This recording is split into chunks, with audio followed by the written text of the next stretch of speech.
Welcome সবাইকে আমাদের vision WBCS এর ইউটিউব সেশন এবং আমাদের ফেসবুক পেজ দুটোতেই সবাইকে স্বাগত। তো আগের দিন আমরা কম্পালসারি বাংলাটা করেছিলাম, মানে পেপার 1টা আমরা ডিসকাস করে নিয়েছি।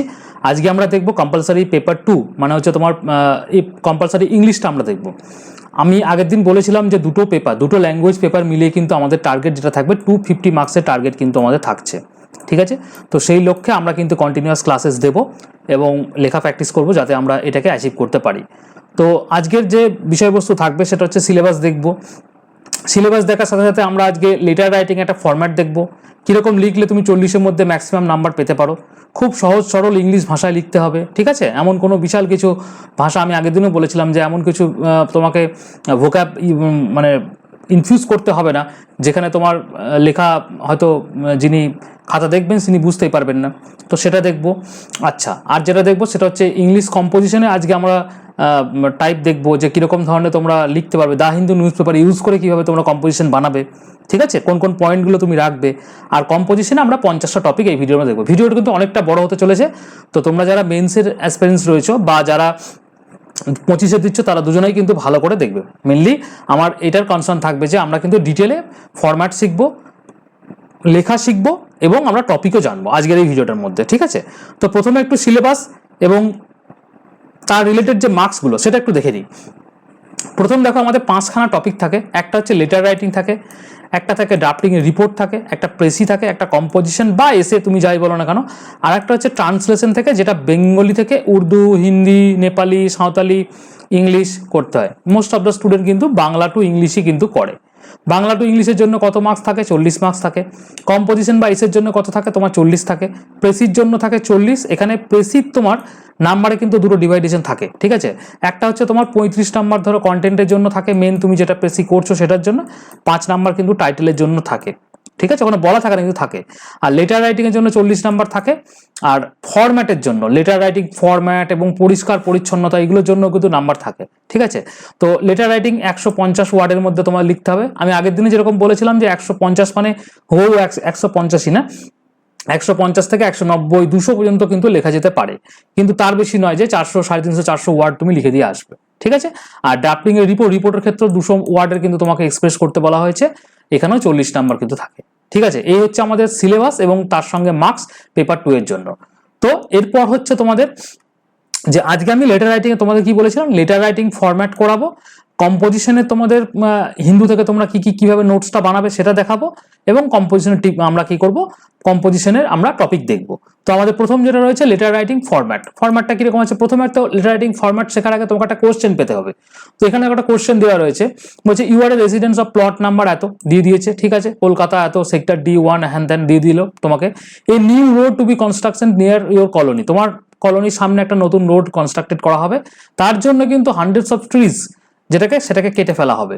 তো এইটা নিয়ে তোমাকে একটা এডিটোরিয়াল কাছে লোকাল ডেলি যে তোমাদের টাইম রয়েছে সেখানে একটা তোমার কনসার্নটা রাইজ করতে বলা হয়েছে, ঠিক আছে? এই হচ্ছে আমাদের কোশ্চেন।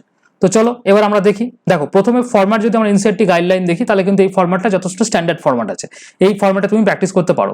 প্রথম হচ্ছে তোমার যখন বলে দিয়েছে ওখানে প্লট নাম্বার দিয়ে তোমার অ্যাড্রেসটা উপরটা থাকবে, এখানে ডেট থাকবে, তারপর to the editor prime Times new Delhi.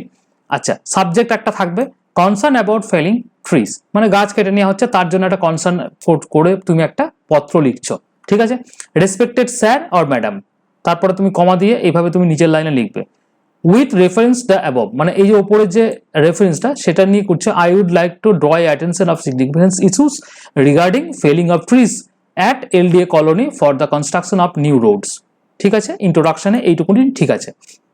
তুমি তোমার অপরের কনসার্নটা নিয়ে একটা তুমি চিঠি লিখতে চলেছো বা একটা তুমি একটা অ্যাটেনশন করছো, সেটা তুমি জাস্ট বলে দেবে। এরপর তুমি তোমার মেন কন্টেন্টে চলে আসো। Modern development is necessary for humans. দেখো modern development is necessary for সিভিলাইজেশনও বলা যেতে পারে, ঠিক আছে? But not all the cost of environment, কিন্তু কোনো রকম ভাবেই কিন্তু এনভায়রনমেন্টটাকে সামনে দাঁড় করিয়ে নয়। Trees are the essential part of our life. Trees আমাদের একটা খুব মানে গুরুত্বপূর্ণ আমাদের জীবনের একটা যাকে বলে অঙ্গ। তো they gives oxygen, absorb carbon dioxide, protected, মানে গাছ কি করে মেনলি সেটা তোমাকে বলতে হবে। মেনটেন সয়েল ময়েশ্চার, বা তুমি এরকম একটা তুমি অ্যাড করতে পারো এখানে যে প্রিভেন্ট সয়েল ইরোশন, কারণ আমাদের ভূমিক্ষয় রোধ করে আমাদের এখানে গাছ। প্রোভাইড ফুড অ্যান্ড শেল্টার, প্রচুর আমাদেরকে ফুড, আমাদেরকে গাছ আমাদেরকে অনেক ফল দেয়। শেল্টার মিনস হচ্ছে অনেক পশু পাখি আমাদের ওখানে, পাখি আমাদের অনেক থাকে ওখানে, ঠিক আছে। প্রোটেক্ট দ্য এনভায়রনমেন্ট, সর্বোপরি আমাদের এনভায়রনমেন্টকে প্রোটেক্ট করে। Cutting of the TRIPS disturb the ecological balance of nature's and the environment. তো অবশ্যই যদি আমরা বেশি মাত্রায় গাছ কেটে দিই তো আমাদের যে ইকোলজিক্যাল ব্যালেন্স আছে সেটা নষ্ট হবে পরিবেশে, ঠিক আছে। আর পরিবেশের উপর একটা চাপ কিন্তু পড়বে। No development should be compromise with environment, এনভায়রনমেন্টকে সামনে রেখে কোনো রকম ডেভেলপমেন্ট সেটা কম্প্রোমাইজ করা যাবে না। I have a great concern about this tree, ঠিক আছে, which play a crucial role in the enhancing our quality of life. অবশ্যই গাছ যদি না থাকে, পরিবেশ যদি ধ্বংস হয়ে যায়, তাহলে তুমি তোমার শুধুমাত্র বিল্ডিং তুলে গেলে, তাহলে তুমি কি আর বার রোডের উপর রোড বানিয়ে গেলে, তো সেক্ষেত্রে হলে কি হবে, অনেক বেশি এনভায়রনমেন্টাল ডিজাস্টার এসে যাবে, ঠিক আছে। Moreover the livelihood of many peoples are depends on the tree, ঠিক আছে। In addition to it the biodiversity has been disturb due to the felling of trees. অবশ্যই I have knocked the door to the municipality several times, but unfortunately, মানে municipality, তুমি local মিউনিসিপ্যালিটিতে গেছিলে, কিন্তু unfortunately no one responded, okay, mind you, on this serious matter. এই ম্যাটারে কেউ কিন্তু কোনো রকম ভাবে তোমাকে রেসপন্ড করেনি বা সাহায্য করেনি। So on the behalf of the all residents of LDA colony, প্রত্যেকটা LDA কলোনি, প্রত্যেকটা যে যারা বসবাস করে সে প্রত্যেকটা সিটিজেনের বিহাফে তুমি, I request to you publish my letter to create an awareness. একটা আমি আপনাকে রিকোয়েস্ট করছি এই যে লেটারটা একটা আপনাদের ডেইলি যে কলম রয়েছে সেটাতে পাবলিশ করা হোক, অ্যান্ড ক্রিয়েট একটা awareness and stop this circumstances construction project, ঠিক আছে। এখানে একটা অ্যাওয়ারনেস ক্রিয়েট করতে হবে যে গাছ কাটা চলবে না, এবং এই যে কনস্ট্রাকশনটা করা হচ্ছে, ঠিক আছে, সেটা স্টপ করা হোক। অবলাইজ মি, এবং থ্যাঙ্কিং ইউর অ্যান্টিসিপেশন। এখানে হচ্ছে তোমার ইউর সিনসিয়ারলি XYZ, এখানে বলেই তোমার এখানে দেওয়া থাকে যে নামের এবং ইয়ের পরিবর্তে XYZ লিখবে, তো লিখে দিলে। এই যে লেটারটা আমি লিখলাম, এই ফরম্যাটটার জন্য তোমাকে 5 নাম্বার কিন্তু দেওয়া হতে পারে। আর সহজ সরল ভাষায় সুন্দর করে লিখবে, এরকম ভাবেই লিখবে, যেটুকু পয়েন্ট বলা হয়েছে সেটুকুই লিখবে। আননেসেসারি বেশি ফেনি লেখার দরকার নেই। এখানে যে তুমি এখন বিশাল এখন কিয়োটো প্রোটোকল হ্যান ত্যান এইগুলো যে ঢুকিয়ে দাও, অনেকে কিন্তু করে, ঠিক আছে, লেখার মধ্যে। তো যখন যেটা দরকার হবে তখন সেই সাবজেক্ট অনুযায়ী করবে। তোমাকে যদি এখন গ্লোবাল একটা এনভায়রনমেন্টের ইস্যু নিয়ে লিখতে বলা হয়, তখন তুমি কি করবে, ওই ধরনের যে এনভায়রনমেন্টাল অ্যাক্ট বা ওই ধরনের জিনিসগুলো তুমি ঢোকাবে। কিন্তু এখানে কিন্তু ঢোকানোর কিছু দরকার নেই, এখানে সিম্পল ভাষাতে আমরা কিন্তু লিখেছি। আর এখানে আমার ওয়ার্ড কাউন্ট রয়েছে 174। এবার যেখানে আমি তোমাকে এখানে একটা অ্যাড অন করতে বলেছিলাম যে এখানে দেখো, এখানে এই যে প্রোটেক্ট ওয়াইল্ড লাইফ হ্যান ত্যান, এখানে এই যে এখানে তুমি বলেছিলাম যে মেনটেন সয়েল ময়েশ্চার এখানে দেওয়া রয়েছে। তো এখানে আমি বলেছিলাম যে প্রিভেন্ট সয়েল ইরোশন, এইটা তুমি অ্যাড করে দিতে পারো। হয়তো এখানে তোমার আরো 20টা ওয়ার্ড কিন্তু যুক্ত হবে, তাহলে 190 বা 94 95 মতো তোমার কিন্তু হয়ে গেল, ঠিক আছে। এইটা একটা স্ট্যান্ডার্ড লেখা। 150 ওয়ার্ডের মধ্যে যেহেতু লিখবে, WBCS স্ট্যান্ডার্ডে তুমি যদি এরকম লেখো, হোপফুলি তুমি এখান থেকে মোটামুটি 30 নাম্বার, 25 থেকে 30 নাম্বার এইরকম লেখা যদি ঠিকভাবে লেখো, আশা করা যায়, ঠিক আছে। তো সেটা ডিপেন্ড করে যিনি খাতা দেখছেন তার উপরে, তোমার লেখার উপরে নয়। তো তোমার লেখাটা উনি কতটা ভালোভাবে নিচ্ছেন সেরকম। কিন্তু তুমি যদি এইরকম ভাবে সুন্দর করে গুছিয়ে লিখে আসতে পারো, হোপফুলি কিন্তু নিরাশ হবে না। এক্সামিনার তোমার কাছে খুশি হয়ে কিন্তু নাম্বার দেবে তোমাকে। কিন্তু তোমাকে লেখাটা খুব সুন্দর করে লিখে আসতে হবে, হ্যাঁ, পরিষ্কার পরিচ্ছন্ন, স্পেলিং এরার চলবে না, গ্রামাটিক্যাল এরার চলবে না। অনেক গ্রামাটিক্যাল ছোট ছোট এরার থাকে, যেমন ট্রান্সলেশন ভালো করে শিখে নিতে হবে। তো সেইগুলো ট্রান্সলেট করার জন্য, প্যাসেজ রাইটিং এর জন্য যেগুলো তোমার গ্রামাটিক্যাল এরার যেন না থাকে, তাহলে সেই জন্য তোমার নাম্বার কাটা যাবে, ঠিক আছে। তো এগুলো একটু মাথায় রেখে ডেইলি প্র্যাকটিস করো, হোপফুলি তোমার কিন্তু মোটামুটি যে স্ট্যান্ডার্ডটা সেটা কিন্তু আস্তে আস্তে উপর দিকে যাবে। আমরা অনেক ক্লাসেস এবং নোটস এবং আমাদের প্র্যাকটিসের মাধ্যমে আমরা কিন্তু লেটার রাইটিং দেখবো। তো এখানে তোমরা ভালো করে প্রিপারেশন নিতে থাকো এইভাবে, ঠিক আছে। এরপর দেখো আমরা যেটা আমাদের নেক্সট হচ্ছে কম্পোজিশনে কিরকম 2023-এ কিরকম কোশ্চেন এসেছিল সেটা আগে একটু দেখে নি। 4টে টপিক তোমাকে দেবে, যেখানে বলতে হবে এনি ওয়ান, যে কোনো একটা তোমাকে লিখতে হয়, 40 নাম্বার থাকে। আগের বছর যেমন এনইপি থেকে একটা কোশ্চেন এসেছিল, মানে তোমার ন্যাশনাল এডুকেশন পলিসি থেকে, কন্যাশ্রী প্রজেক্ট থেকে, গভর্নমেন্টের ইনিশিয়েটিভ প্রজেক্ট, এইগুলো থেকে একটা কোশ্চেন তোমার থাকে, এনভায়রনমেন্ট এগুলো, এজিং থেকে একটা, লিটারেচার, তো সাহিত্য, এগুলো থেকে থাকে। সেক্টরগুলো তোমার কয়েকটা সেক্টর থাকে, একটা হচ্ছে ইকোনমিক সেক্টর, একটা গভর্নমেন্টের স্কিম অ্যান্ড প্রজেক্ট এই সেক্টর, একটা তোমার এই ধরনের লিটারেচার এবং সাহিত্য এই ধরনের সেক্টর থেকে আসে। এনভায়রনমেন্টের একটা সেক্টর থেকে কিন্তু তোমাদের করতে হয়, কারণ এনভায়রনমেন্ট থেকে প্রতি বছর একটা দুটো কোশ্চেন কিন্তু দেয়। এই কয়েকটা জোন রয়েছে যেগুলো থেকে তুমি যদি টপিক সিলেক্ট করে করে পড়াশোনা করো। আইআর একটা, ইন্টারন্যাশনাল রিলেশনশিপ এখন একটা রয়েছে তোমাদের, যেহেতু ইন্টারন্যাশনালি তোমাদের এখন অনেকটা ইয়ে রয়েছে, তো এটা একটা আমাদের টপিক হতে পারে, ঠিক আছে। তো এবার আমরা আজকে একটা কম্পোজিশন দেখবো, যে কম্পোজিশনটা তুমি কিভাবে লিখবে। আজকে আমরা একটা কম্পোজিশন লিখছি, সেটা হচ্ছে আমরা রামসার সাইট নিয়ে বলে, Ramsar site in India functions and benefit এটা একটা এনভায়রনমেন্টের টপিক, ইভিএস এর টপিক। তো এখানে দেখো তুমি প্রথমে একটা তোমাকে ইন্ট্রোডাকশন দিতে হবে, কম্পোজিশন বা এসে যখন লিখবে ইন্ট্রোডাকশন কিন্তু মাস্ট। এইখানে ইন্ট্রোডাকশনটা হবে তোমার নিজস্ব একটা চিন্তা ভাবনা, যে তুমি রামসার সাইট ইন ইন্ডিয়া এর ফাংশন অ্যান্ড বেনিফিট সম্বন্ধে তুমি কি বুঝছো সেটা তোমাকে লিখতে হবে, ঠিক আছে। তারপর তুমি এবার কি করবে, এর ভেতরে ঢুকবে। কিভাবে ঢুকবে, আন্ডারস্ট্যান্ডিং দ্য ওয়েটল্যান্ড, ওয়েটল্যান্ড কি বা ওয়েটল্যান্ড কোথা থেকে এলো, কিভাবে তার কনজারভেশন হয়েছিল সেগুলো আমরা দেখবো, ঠিক আছে। সেটা সম্বন্ধে তোমাকে লিখতে হবে। তারপর কি হচ্ছে ইম্পর্টেন্স অফ ওয়েটল্যান্ড, ওয়েটল্যান্ডের ইম্পর্টেন্স কি আছে, আমাদের এখানে কি বেনিফিটস রয়েছে। এখানে দেখো এখানে যে বেনিফিটস রয়েছে না, বেনিফিটস ফর ইকোসিস্টেম, ইকোসিস্টেমের জন্য কি বেনিফিট হতে পারে, এর ইম্পর্টেন্স গুলো, ঠিক আছে। ক্লাইমেটিক ইম্পর্টেন্স কি আছে, বায়োডাইভার্সিটি ইম্পর্টেন্স কি আছে, তারপর সাস্টেনেবল ট্যুরিজমের ক্ষেত্রে আমাদের এগুলো কিরকম হয়, কাজে লাগে, সেটা একটা হতে পারে। ওয়াটার পিউরিফিকেশন নিয়ে আমাদের এখানে কাজ করতে হবে, ফ্লাড কন্ট্রোল রয়েছে, সেটা রয়েছে, ঠিক আছে। এইভাবে তোমাকে কিন্তু যে বিভিন্ন রিজার্ভয়ার রয়েছে, তো সেইগুলো তোমাকে কিন্তু আস্তে আস্তে করতে হবে, মানে এইগুলো পয়েন্টের মধ্যে রাখতে হবে, ঠিক আছে। তারপর কিছু কিছু থ্রেটস রয়েছে, যে ওয়েটল্যান্ডের ক্ষেত্রে কোনগুলো কোনগুলো ক্ষতিকারক রয়েছে সেগুলো, ঠিক আছে। আন্ডারস্ট্যান্ডিং রামসার কনভেনশন এবং সাইট, এই দুটো আমরা দেখবো, মানে তোমাকে বোঝাতে হবে যে এই জিনিসটা কি কি রয়েছে, ঠিক আছে। তো সাইট কি কি রয়েছে, কনভেনশন কি কি রয়েছে, সেগুলো ভালো করে ডিটেলে আমরা দেওয়ার পর লাস্টে আমরা দেখবো যে কি কি গভর্নমেন্টের ইনিশিয়েটিভ রয়েছে। কারণ গভর্নমেন্ট ইনিশিয়েটিভ না হলে পরে কিন্তু মুশকিল, কারণ যে কোনো একটা প্রজেক্ট যখনই তোমার থাকবে সেগুলো তো তোমার গভর্নমেন্টের ইনিশিয়েটিভ কি কি রয়েছে সেগুলো তুমি একটা জায়গায় তুমি এখানে দিতে হবে, ঠিক আছে। যেমন এখানে ন্যাশনাল ওয়েটল্যান্ড পলিসি রয়েছে, ওয়েটল্যান্ড রুল 2007 রয়েছে, ঠিক আছে। এইভাবে কিন্তু তোমাকে প্রত্যেকটা গভর্নমেন্টের যে তোমাদের এখানে যতগুলো তোমার এখানে প্রজেক্ট রয়েছে সেগুলো তোমাকে কিন্তু আস্তে আস্তে এগুলোকে লিখে দিতে হবে। তারপর এখানে কিছু চ্যালেঞ্জেস থাকবে অবশ্যই, তারপর লাস্টে তুমি কিন্তু ওয়ে ফরওয়ার্ড কি থাকলো বা কনক্লুশন কি থাকলো সেটাও তোমাকে কিন্তু দিতে হবে। তার মানে যদি আমরা ভালো করে সামারাইজ করি এই টপিকটাকে, তাহলে তোমাকে যেটা লিখতে হবে সেটা হচ্ছে রামসার কি জিনিসটা, যে টপিকের দিকটা কেন একটা ইন্ট্রোডাকশনের পর সেই টপিকটা সম্বন্ধে আন্ডারস্ট্যান্ডিং, ঠিক আছে। তারপরে তার ইম্পর্টেন্স যে হয়ে গেল, তার কি থ্রেট রয়েছে সেই টপিকটা সম্বন্ধে, ঠিক আছে। তারপরে কিছু যেমন এটাতে কনভেনশন অ্যান্ড রান ফর সাইটগুলো রয়েছে সেগুলো নিয়ে একটা লেখা। তারপরে তোমার এখানে গভর্নমেন্টের ইনিশিয়েটিভ কি কি রয়েছে সেসব জিনিস নিয়ে, যদি গভর্নমেন্টের ইনিশিয়েটিভ না থাকে তাহলে লিখবে না। যেমন এখন যদি এজিং সম্বন্ধে আমরা কম্পোজিশন লিখি, তাহলে কি এখানে কোনো গভর্নমেন্টের ইনিশিয়েটিভ রয়েছে, সেটা কিন্তু অন্য ধরনের লেখা, এটা কিন্তু অন্য ধরনের লেখা। আমি এখানে দা হিন্দু নিউজ পেপার ইউজ করে কারেন্ট অ্যাফেয়ার্স থেকে কি করে তুমি কম্পোজিশন বানাবে সেটা আমি তোমাদের বলছি। গভর্নমেন্ট ইনিশিয়েটিভের পর তোমার এখানে চ্যালেঞ্জেস কি কি রয়েছে রামসার সাইট সম্বন্ধে এবং কি কি ওয়ে ফরওয়ার্ড রয়েছে, বা এখানে তোমার এখানে কনক্লুশন বলেও লিখতে পারো, ঠিক আছে। এটাকে তুমি কনক্লুশন বলেও লিখতে পারো, কনক্লুড এখানে থাকলো। তো এইভাবে তুমি যদি লেখো, হোপফুলি তোমার এখানে 40-এর মধ্যে তুমি ম্যাক্সিমাইজ করতে পারে 20-25 নাম্বার তোমাকে কিন্তু এখানে পেয়েই যাবে, ঠিক আছে। কিন্তু তোমাকে কি করতে হবে, এইভাবে কিন্তু সুন্দর করে গুছিয়ে গুছিয়ে লিখতে হবে, প্রত্যেকটা পয়েন্ট করতে হবে। তার জন্য নিরন্তর তোমাকে কি করতে হবে, প্র্যাকটিস করতে হবে। যত বেশি প্র্যাকটিস করবে, যত বেশি তুমি ফ্যাক্টের মাধ্যমে যাবে, তত বেশি তোমার লেখা সমৃদ্ধ হবে, ঠিক আছে। আর এখানে তুমি যত ফ্যাক্ট দেবে, যত গভর্নমেন্টের ডেটা দেবে, এই ধরনের লেখার ক্ষেত্রে তোমার কিন্তু খুব ভালো একটা ইম্প্যাক্ট পড়বে। হোপফুলি বোঝাতে পারলাম। এরপর চলে আসো আমাদের যে কম্পোজিশনের টপিক। আমরা WBCS মেন্স 2024-কে নিয়ে আমি 50টা টপিক এখন তোমাদের দিচ্ছি।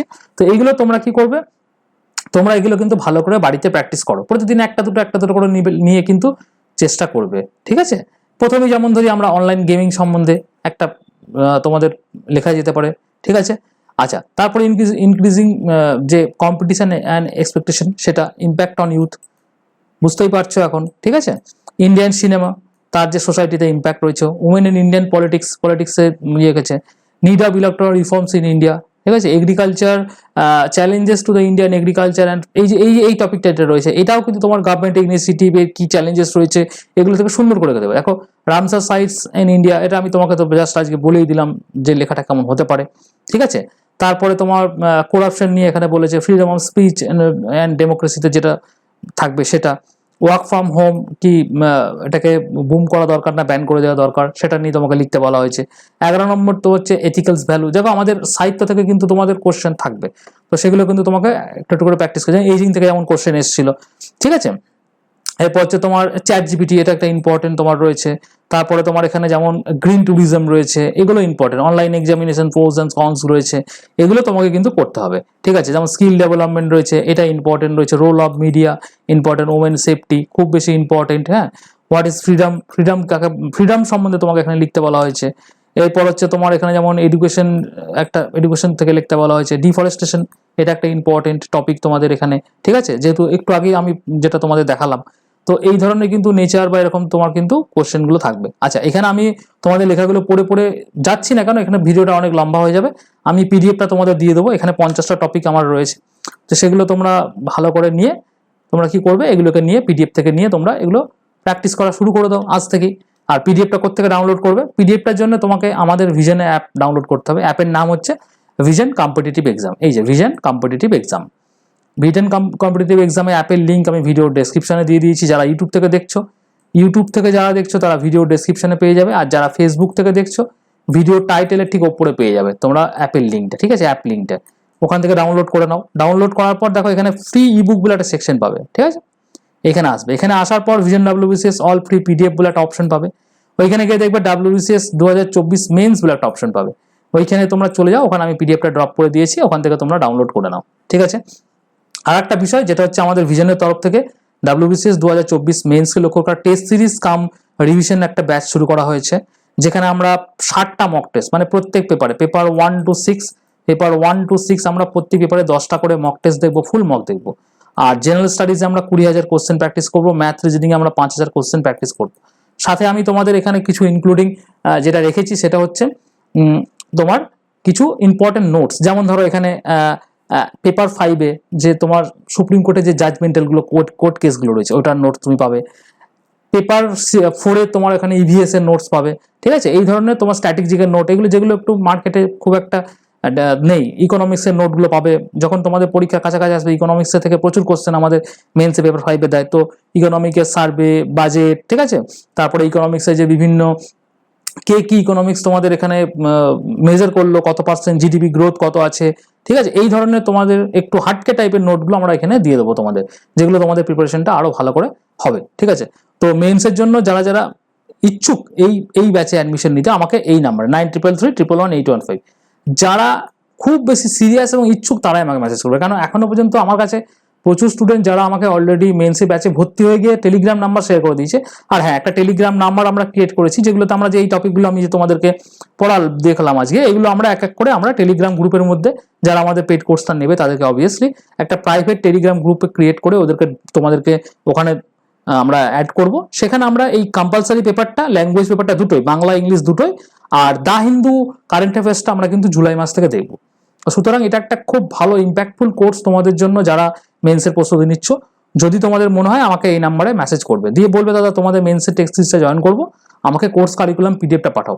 আবার বলছি, যারা খুব বেশি সিরিয়াস, মানে বেকার তোমরা মেসেজ করবে না, কারণ তোমার মানে অলরেডি আমাদের হোয়াটসঅ্যাপে প্রচুর চাপ রয়েছে। আমি অনেককে রিপ্লাই এখনো পর্যন্ত করে উঠতে পারিনি, লাস্ট 7 দিনের রিপ্লাই আমার এখন বাকি রয়েছে, ঠিক আছে।